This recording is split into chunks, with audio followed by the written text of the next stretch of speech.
Hi Bryce, how you doing? Okay, flames connecting the story bubbles. I had some difficult masking here. Well, let's just jump right over and take a look. All right, let me just back down a little bit so we can get the whole composition in the frame. Okay.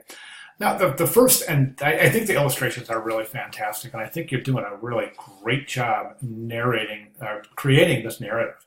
I think that the story is clear, the intent is clear. I think the problem, the setup of the problem is good, the problem is good, the solution and implementation are good. It works. It works. There's a couple of things I think are kind of, for lack of a better way of saying, are stealing the show from your illustrations, and not in a good way, because the star of this show is your illustrations.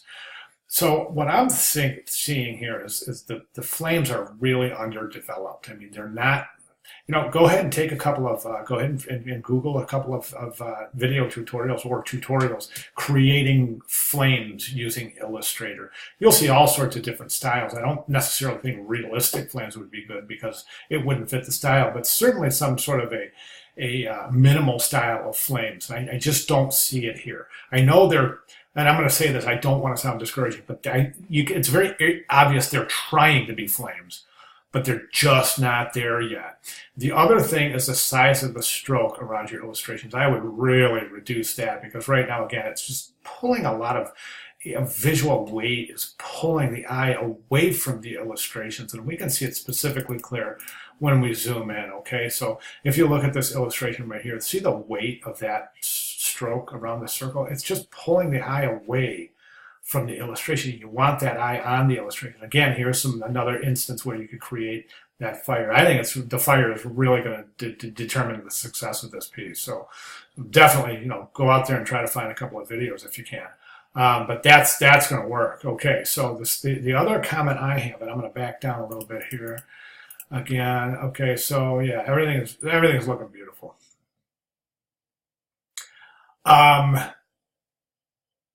There's a couple of things that are just a little inconsistent. Okay, there's this thing in design that says if you're going to use something once, either consider removing it or use it again. And what I'm seeing right here is this leaf right here. It's used once. The stake is on this leaf, right?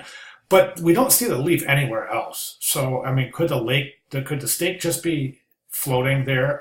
It doesn't have to be grounded on the leaf. I mean, the idea will be the same. That way you don't have this leaf just kind of sitting there by itself without something to relate to. The other thing is this right here. This is something we can relate to, okay? In this frame right above it, we see a hand with a watch on it.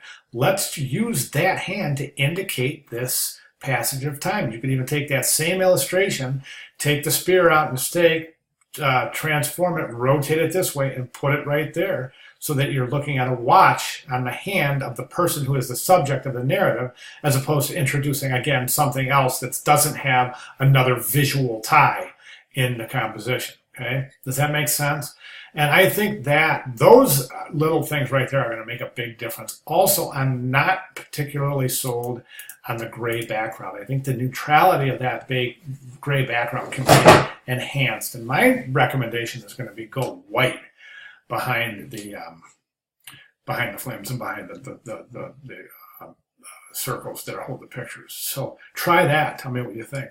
All right, great job. Thanks for kicking things off. If you have any questions at all, let me know. I'll be glad to clarify. Thank you very much.